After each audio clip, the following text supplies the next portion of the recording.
जी हाँ दोस्तों, तो आइए हम जानेंगे आज त्रिभुज के बारे में। जो त्रिभुज क्या होता है, कितने कोण होते हैं, कितने शीर्ष बिंदु होते हैं और त्रिभुज के कुछ महत्वपूर्ण सूत्र भी हैं, उनके बारे में जानेंगे। फिर त्रिभुज को कितने भागों में बांटा गया है उसके बारे में जानेंगे और किस किस आधार पर बांटा गया है उसके बारे में जानेंगे। तो आइए हम सबसे पहले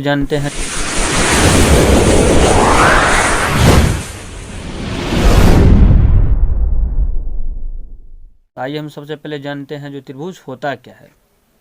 तो देखिए, तीन भुजाओं से घिरी हुई समतल आकृति को त्रिभुज कहते हैं। जो तीनों भुजाओं से जो घिरी हुई आकृति है उसे क्या कहेंगे, हम त्रिभुज कहेंगे। तीन भुजाओं से घिरी हुई समतल आकृति को त्रिभुज कहते हैं। अब त्रिभुज को जो है दो दो भागों में विभक्त किया गया है, भुजा के आधार पर और कोण के आधार पर। तो सबसे पहले हम जानते हैं जो भुजा के आधार पर त्रिभुज को कितने भागों में बांटा गया है। तो भुजा के आधार पर त्रिभुज को तीन भागों में बांटा गया है और कोण के आधार पर भी त्रिभुज को तीन भागों में बांटा गया है। तो सबसे पहले जानते हैं भुजा के आधार पर। तो भुजा के आधार पर सबसे पहले है समबाहु त्रिभुज। समबाहु त्रिभुज, जिस त्रिभुज की तीनों भुजाएं बराबर हो उसे समबाहु त्रिभुज कहते हैं। जैसे देखिए, ये भुजा और ये भुजा और ये भुजा, भुजा ए बी, भुजा ए सी और बी सी, ये क्या है, तीनों आपस में बराबर है। तो इसे कौन सा त्रिभुज कहेंगे, इसे समबाहु त्रिभुज कहते हैं। समबाहु त्रिभुज के प्रत्येक कोण का मान सदैव 60 डिग्री होता है। समबाहु त्रिभुज का देखिए कुछ सूत्र है, उस सूत्र के बारे में जान लेते हैं। तो आइए जानते हैं समबाहु त्रिभुज का क्षेत्रफल बराबर क्या होता है। तो समबाहु त्रिभुज का क्षेत्रफल बराबर होता है √3/4 गुने भुजा स्क्वायर।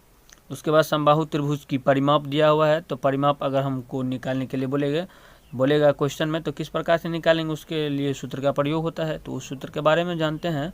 तो समबाहु त्रिभुज की परिमाप बराबर 3 गुने भुजा। उसके बाद जो है ये शीर्ष बिंदु है ए और यहाँ से जो लंब AD है उसके बारे में जो उस लंबाई हमको निकालना होगा वो किस सूत्र पर निकलेगा। तो उस लंबाई के लिए भी एक सूत्र है, शीर्ष बिंदु से डाले गए लंब की लंबाई, यानी ये शीर्ष बिंदु ए से डाले गए जो डी पर में लंब डाला गया है उसकी लंबाई के लिए सूत्र है √3/4 गुने भुजा। तो ये हो गया समबाहु त्रिभुज। अब जानेंगे विषमबाहु त्रिभुज के बारे में। तो आइए जानते हैं जो विषमबाहु त्रिभुज क्या है और इनमें किन किन सूत्रों का प्रयोग किया जाता है। तो विषमबाहु त्रिभुज, जिस त्रिभुज की दो भुजा की लंबाई बराबर हो उसे विषमबाहु त्रिभुज कहते हैं।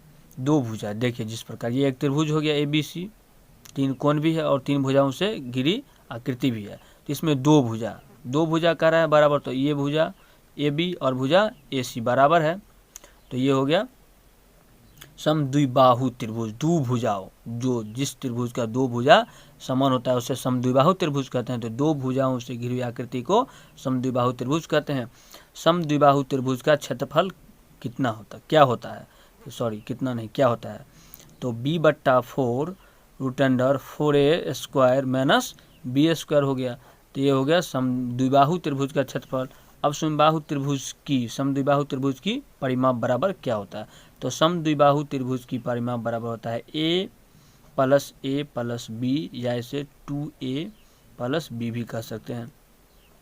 फिर शीर्ष बिंदु A से डाला गया लंब की लंबाई, जैसे ये हो गया A शीर्ष बिंदु और यहाँ से एक लंब डाला गया है जिसे D से सूचित करते हैं। तो ये लंब डाला गया है, इसकी लंबाई हम कैसे निकालेंगे, तो इसीलिए AD का प्रयोग किया गया है। तो AD बराबर √4A² - B²/2। अब हम जानेंगे विषमबाहु त्रिभुज के बारे में। विषमबाहु त्रिभुज, जिस त्रिभुज की तीनों भुजाएं असमान हो, एक भुजा ये, दूसरा भुजा ये और तीसरा भुजा ये, तीनों भुजाएं असमान हो। जिस त्रिभुज की तीनों भुजाएं की लंबाई असमान हो उसे विषमबाहु त्रिभुज कहते हैं। विषमबाहु त्रिभुज का भी कुछ सूत्र है, देखिए क्या है। विषमबाहु त्रिभुज का क्षेत्रफल बराबर 1/2 गुने आधार गुने ऊंचाई। एक और है विषमबाहु त्रिभुज का क्षेत्रफल बराबर सूत्र √S × S - A × S - B × S - C।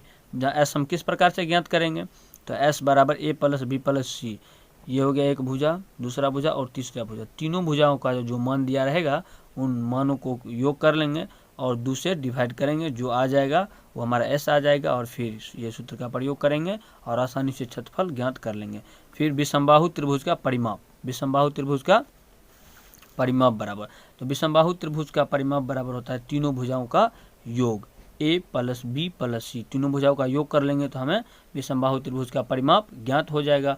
तो ये हमने जान लिए हैं जो भुजा के आधार पर त्रिभुज को कितने भागों में बांटा गया था। अब जानते हैं जो त्रिभुज के कोण के आधार पर कितने भागों में बांटा गया है। तो त्रिभुज को कोण के आधार पर भी 3 भागों में बांटा गया है।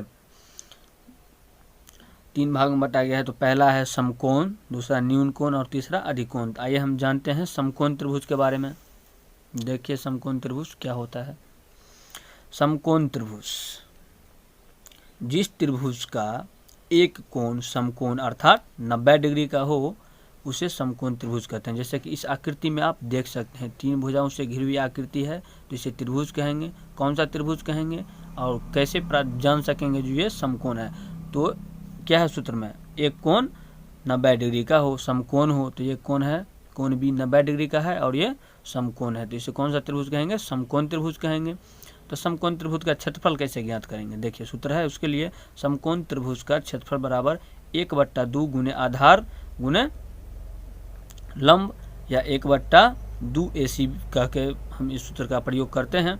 उसके बाद समकोण त्रिभुज की परिमाप किस प्रकार ज्ञात करेंगे। तो समकोण त्रिभुज की परिमाप बराबर सूत्र है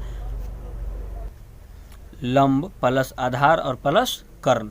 फिर है समकोण त्रिभुज का कर्ण अगर नहीं दिया रहेगा, कर्ण नहीं दिया रहेगा, आधार लंब दिया रहेगा, तो किस प्रकार से हम ज्ञात करेंगे। तो कर्ण बराबर सूत्र है लंब स्क्वायर रूट अंडर लंब स्क्वायर प्लस आधार स्क्वायर।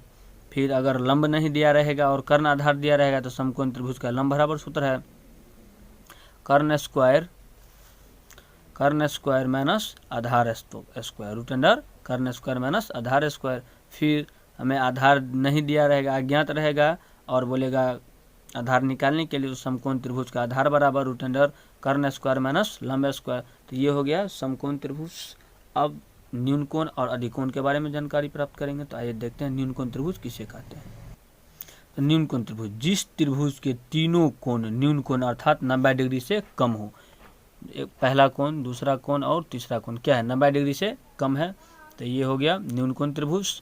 और उसके बाद जानेंगे अधिकोण त्रिभुज किसे कहते हैं। अधिकोण त्रिभुज, जिस त्रिभुज का एक कोण अधिकोण अर्थात 90 डिग्री से अधिक हो उसे अधिकोण त्रिभुज कहते हैं। और एक बात बताना हम आपको भूल गए हैं, जो एक त्रिभुज जिस प्रकार से देखिए ये एक त्रिभुज है, तो त्रिभुज में तो हम बतलाए दिए हैं जो 3 कोण होता है। तो ये कोण हो गया, ये भुजा हो गया 3 भुजा और ये शीर्ष बिंदु, ये हो गया शीर्ष बिंदु। तो एक त्रिभुज में 3 भुजा 3 कोण और 3 शीर्ष बिंदु होता है। तो दोस्तों अगर आप लोगों को हमारा ये वीडियो अच्छा लगा हो तो लाइक कीजिएगा, कमेंट कीजिएगा वीडियो पे।